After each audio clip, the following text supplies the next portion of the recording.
எல்லோருக்கும் வணக்கம். இன்னைக்கு நம்ம சேனல்ல எத பத்தி பார்க்க போறோம் அப்படின்னு பார்த்தீங்கன்னா, திருப்பதிக்கு போனா திருப்பம் வரும் அப்படின்னு சொல்லுவாங்க. ஸோ இந்த திருப்பதிய பத்தின முழு விவரங்கள் நம்ம தெரியாம இருக்கலாமா? ஸோ இப்போ நம்ம திருப்பதிய பத்தி முழுமையான விவரங்கள தெரிஞ்சுக்குவோம்.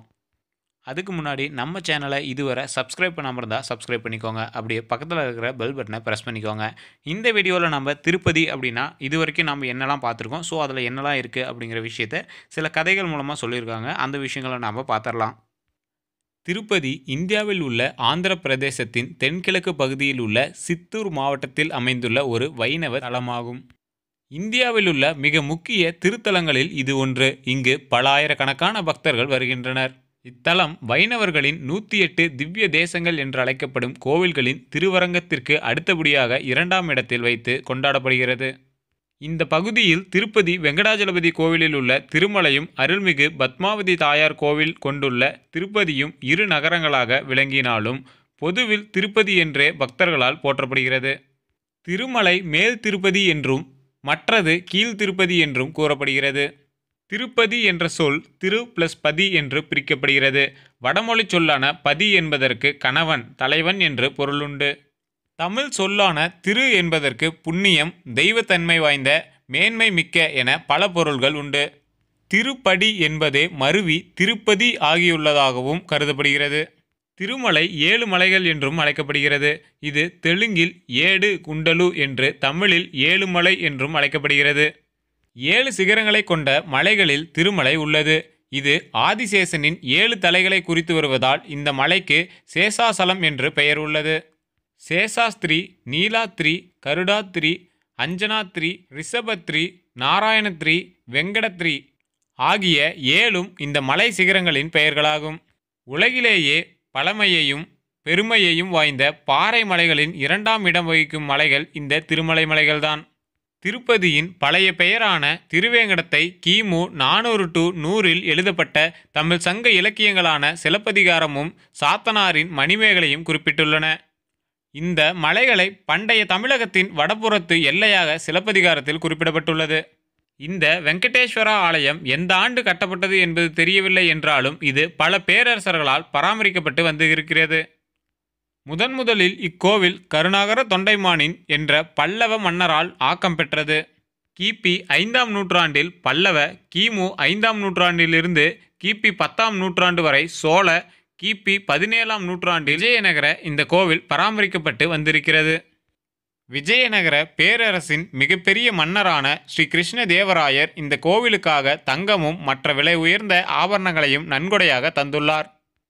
இந்த கோவிலுடன் ஒட்டி நிறைய கோவில்களையும் கட்டியுள்ளார். திருப்பதியிலிருந்து சில கிலோமீட்டர்கள் தொலைவில் தென்மேற்கு புறம் தள்ளி இருக்கும் சந்திரகிரி என்னும் கிராமம் விஜயநகர சக்கரவர்த்தியின் 2ஆம் தலைநகரமாக விளங்கியது. வைணவம் பெரிதாக பின்பற்றப்பட்ட கிபி 5ஆம் நூற்றாண்டில் திருப்பதி ஆழ்வார்களால், அவர்களை வைணவ முனிவர்கள் அப்படின்னு சொல்லுவாங்க. ஸோ கலியுக வைகுண்டம் என்று போற்றப்பட்டது. பக்தி இயக்கத்தை சேர்ந்த ஆழ்வார்கள் திராவிட பூமியில் வெங்கடேஸ்வரர் மீது அவர்கள் இயற்றிய பாடல்களுக்காகவும் இலக்கியங்களுக்காகவும் பெயர் பெற்றனர். வைணவ சம்பிரதாயத்தில் திருவரங்கத்திற்கு அடுத்தபடியாக விளங்குவது திருப்பதி ஆலயம். 11ஆம் நூற்றாண்டில் இந்த கோவிலின் ஆச்சார அனுஷ்டானங்கள் ராமானுஜ ஆச்சாரியரால் முறையாக்கப்பட்டன. மதுரை மீனாட்சியம்மன் கோவில், அரங்கநாத சுவாமி கோவில் ஆகியவை வேற்று மதத்தினரால் சூறையாடப்பட்ட போது தென்னிந்தியாவில் தப்பியிருந்த இடம் திருப்பதி மட்டும்தான். இந்த வேற்று மத பிரச்சனையின் போது திருவரங்கத்தில் இருந்த திருவரங்கர் திரு உருவ சிலை திருப்பதிக்கு கொண்டு வரப்பட்டு பராமரிக்கப்பட்டதாக நம்பப்படுகிறது. இந்த நிகழ்வை குறிப்பதற்காக கட்டப்பட்ட ரங்கநாத மண்டபம் இன்றும் திருப்பதியில் இருக்கிறது. இஸ்லாமியர்களிடமிருந்து திருமலை கோவில் தப்பியதற்கு சுவாரஸ்யமான வரலாறு ஒன்று சொல்லப்படுகிறது.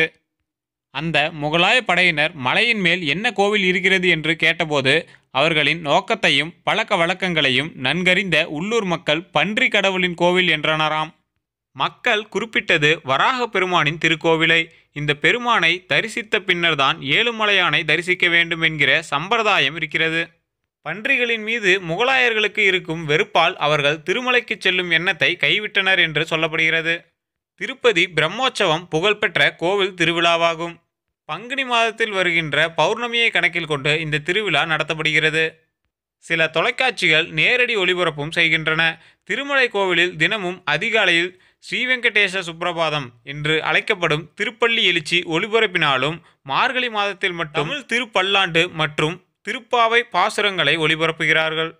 இங்கு பிரசாதமாக வழங்கப்படும் லட்டு உலக புகழ் பெற்றதாகும். இந்த பிரசாதமானது திருப்பதி திருமலை தேவஸ்தானத்தினரை தவிர வேறு எவரும் தயாரித்து விற்கக்கூடாது என்பதற்கான புவிசார் குறியீடு காப்புரிமையை பெற்றதாகும். இந்த லட்டுக்கள் சர்க்கரை, கடலைப்பருப்பு, நெய், முந்திரி பருப்பு, உலர் திராட்சை, பச்சை கற்பூரம், குங்குமப்பூ, ஏலக்காய் போன்ற பொருட்களால் பிரத்யேகமாக சிறந்த முறையில் தயாரிக்கப்படுகிறது. 1939ஆம் ஆண்டு திருப்பதியில் லட்டு பிரசாதத்தை முதன்முதலாக அறிமுகப்படுத்தியவர் கல்யாணம் ஐயங்கார் என்னும் பெரியவர். திருப்பதியின் தொடர்வண்டி நிலையம் எல்லா வசதிகளும் நிறைந்த ஒன்றாக இருக்கிறது. சென்னை மும்பை ரயில் நிலையின் மத்தியில் இருக்கும் ரேணிகுண்டா சந்திப்பு திருப்பதி நகரத்தில் இருந்து வெறும் 20 நிமிட தொலைவில்தான் உள்ளது. திருப்பதியிலிருந்து நாட்டின் பல பகுதிகளுக்கு புறப்பட்டு செல்லும் ரயில்கள் பல உள்ளன. திருப்பதியிலிருந்து நாட்டின் பல இடங்களுக்கு செல்ல வசதிகள் உள்ளன. திருப்பதி விமான நிலையம் உள்நாட்டு விமான நிலையமாகும். இங்கிருந்து ஹைதராபாத், மதுரை, விசாகப்பட்டினம், தில்லி, பெங்களூர் ஆகிய இடங்களுக்கு நேரடி விமானங்கள் உள்ளன. நகரத்தின் மையத்திலிருந்து 15 கிலோமீட்டர் தொலைவில் அமைந்திருக்கிறது இந்த விமான நிலையம். மிக அருகாமையில் அமைந்திருக்கும் பன்னாட்டு விமான நிலையம் சென்னையில் உள்ளது. இது திருப்பதியிலிருந்து சுமார் 130 கிலோமீட்டர் தொலைவில் உள்ளது. திருப்பதி விமான நிலையத்தை பன்னாட்டு விமான நிலையமாக மாற்றுவதற்கான வேலைகள் நடைபெற்று கொண்டிருக்கின்றன. ஸ்ரீ வெங்கடேஸ்வரா உயிரியல் பூங்கா ஆந்திர பிரதேசத்தின் 2வது உயிரியல் பூங்காவாகும். இதில் ஏராளமான விலங்குகள், செடி கொடிகள் பராமரிக்கப்பட்டு வருகின்றன. இந்த பூங்காவில் கிட்டத்தட்ட 10லிருந்து 15 வரை புலிகள் உள்ளன. திருப்பதியில் வைகுண்ட ஏகாதசி, ராம நவமி, ஜென்மாஷ்டமி, புரட்டாசி மாத பிரம்மோற்சவம் மிகவும் முக்கியமான விழாக்களாக கருதப்படுகிறது. இந்த நேரத்தில் ஒரு வாரத்திற்குள் லட்சக்கணக்கில் பக்தர்கள் குவிகின்றன. ரத சப்தமி என்ற திருவிழா இங்கு நடைபெறுகிறது. இந்த சமயத்தில் வெங்கடேஸ்வரரின் திருவுருவ சிலை வீதி வீதியாக நேரடியாக எடுத்துச் செல்லப்படுகிறது.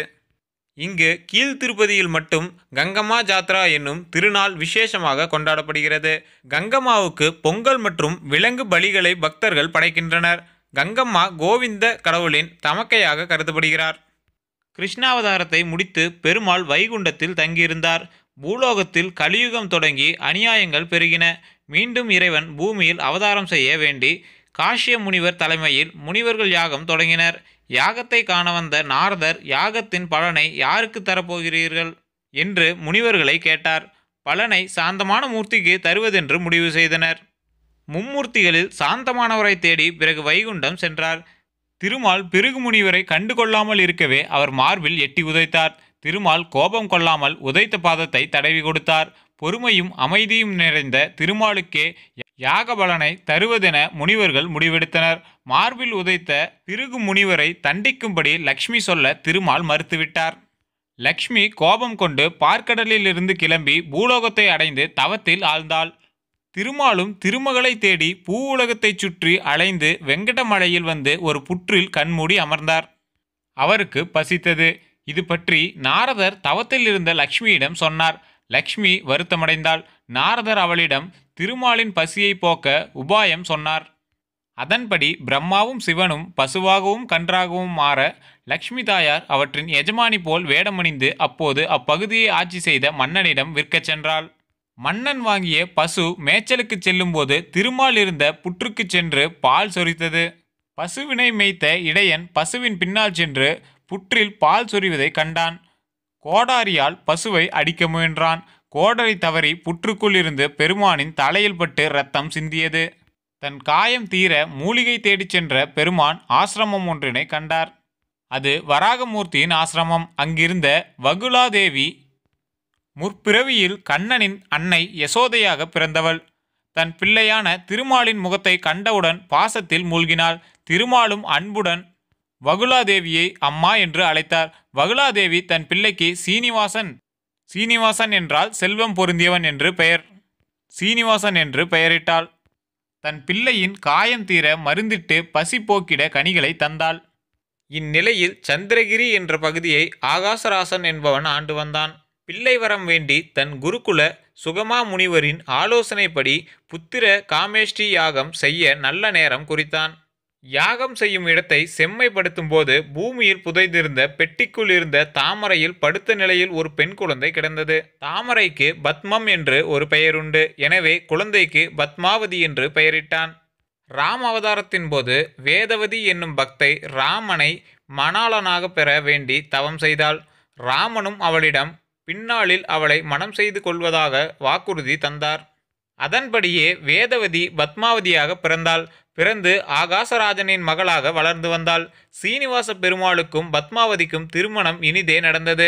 அதன்பின் சீனிவாச பெருமாள் கலியுகம் முடியும் வரை திருமலையில் சிலாரூபமாக பக்தர்களுக்கு அருள் தரும் விதமாக திருமலையில் எழுந்தருளினார். சோழ மன்னன் தொண்டைமான் தேவலோக சிற்பியான விஸ்வகர்மாவின் உதவியுடன் பெருமாளுக்கு கோவில் ஒன்றை எழுப்பினார். பத்மாவதி அலமேலு மங்காபுரத்தில் அருளாட்சி செய்கிறாள். சீனிவாச பெருமான் தினமும் திருச்சானூர் வந்து தங்கிவிட்டு காலையில் திருமலைக்கு திரும்பி விடுவதாக ஐதீகம் நிலவுகிறது. இப்படியெல்லாம் போற்றப்படும் கடவுள் பெருமாள் சிலை இல்லை, முருகர் சிலை அப்படின்னு சிலரால் சொல்லப்படுது. அதை பற்றின விரிவான விளக்கங்களில் அடுத்த வீடியோவில் நாம் பார்க்க போகிறோம். இன்னும் திருப்பதியை பற்றின பல மர்மமான விஷயங்களை பார்க்க போகிறோம். இப்போ நாம் பார்த்தது எல்லாம் மக்கள் மத்தியில் நிலவிட்டு இருக்க சில விஷயங்களும் கதைகளும்.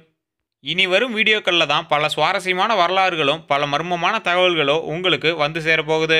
அது தெரிஞ்சுக்கணும் அப்படின்னா நம்ம சேனலை சப்ஸ்கிரைப் பண்ணாமல் இருந்தால் சப்ஸ்கிரைப் பண்ணிக்கோங்க. அப்படியே மறக்காமல் பக்கத்தில் இருக்கிற பெல் பட்டனை ப்ரெஸ் பண்ணிக்கோங்க. இந்த வீடியோ பிடிச்சிருந்தால் லைக் பண்ணுங்கள். உங்களோட நண்பர்களுக்கு மறக்காமல் பகிருங்க. எல்லோருக்கும் நன்றி.